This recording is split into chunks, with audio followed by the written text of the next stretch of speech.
Good morning, everyone. Happy Tuesday. So I gotta apologize, guys. I have completely screwed up this devotion as far as the correct days because I was looking and counting, and I'm a day off still.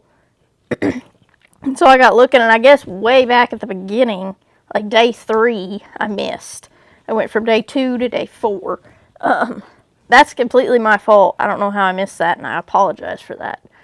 So, we're going to go back, do day 3 today, and then we'll be on track for the rest of the week, and finish on Christmas like I planned. I'm sorry, guys. This is just, I don't know what happened, but we're going to fix it. We're still going to get all the days in. It's just going to look a little different. So, I ask for some grace, guys. Alright, so verses, we've got 4 sets of verses. Genesis 17, verse 19, but God replied, Sarah, your wife will give birth to a son for you. You will name him Isaac, and I will confirm my covenant with him and his descendants as an everlasting covenant. Genesis 18:10 through 14. Then one of them said, I will return to you about this time next year, and your wife Sarah will have a son. Sarah was listening to this conversation from the tent. Abraham and Sarah were both very old by this time, and Sarah was long past the age of having children, so she laughed silently to herself and said, How can a worn-out woman like me enjoy such pleasure, especially when my master, my husband, is also so old? Then the Lord said to Abraham, Why did Sarah laugh? Why did she say, Can an old woman like me have a baby? Is anything too hard for the Lord? I will return about this time next year, and Sarah will have a son.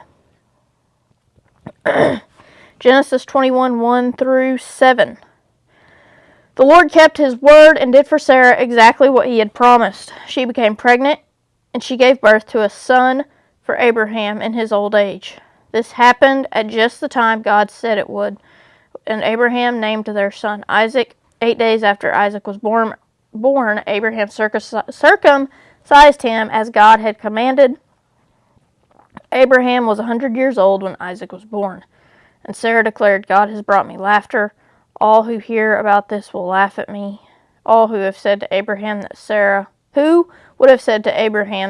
would nurse a baby, yet I have given Abraham a son in his old age.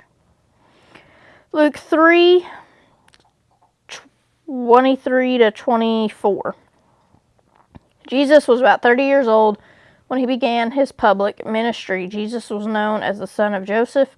Joseph was the son of Heli. Heli was the son of Mathat. Mathat was the son of Levi. Levi was the son of Melchi. Melchi was the son of Janai. Janai was the son of Joseph. All right. Redemption for deferred hope. You've probably heard the proverb, hope deferred makes the heart sick. But did you know Jesus was born because God redeemed a long-deferred hope? In Genesis, we read that Abraham and his wife Sarah longed for a child for decades, but Sarah was unable to conceive. When Sarah was 90 years old, God appeared to Abraham and promised that Sarah would give birth to a son, and that through this child he would establish an everlasting covenant between him and Abraham's descendants. Sarah actually laughed when God said this because she thought, how could a worn-out woman like me enjoy such pleasure? Yet Sarah became pregnant and gave birth to a son. Abraham named him Isaac, which means laughter, because God brought Sarah great joy and redemption through what appeared to be an impossible situation. Isaac's son was Jacob, and Jacob had 12 sons, one of whom was Judah. Out of the tribe of Judah came King David, and because Jesus' mother Mary was a descendant of David, as was his earthly father Joseph, the Savior became the fruit of God's promise to Abraham and Sarah. As God healed Sarah's body and fulfilled the desire of her heart, he planted a seed that would ultimately reconcile mankind to himself, establishing a covenant that would last forever. Sarah's ability to give birth in her old age gives us another reason to be in awe of the miraculous story of Jesus' birth.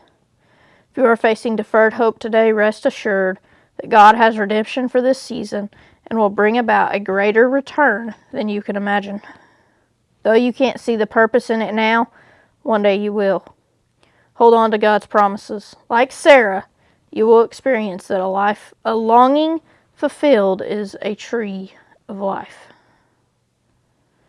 Prayer says, Father, thank you for being a God of your word. Just like you fulfilled your promise to Sarah, I trust that you will fulfill your promises to me. Thank you in advance for using the difficult seasons of my life for a greater purpose. I am honored to be a part of the work that brings you glory. Think about that, being a part of the work that brings Christ glory. God uses all the seasons of our life to bring him honor and glory and praise. Everyone have a great Tuesday. Have a great rest of your week leading up to Christmas. And of course, go be the example.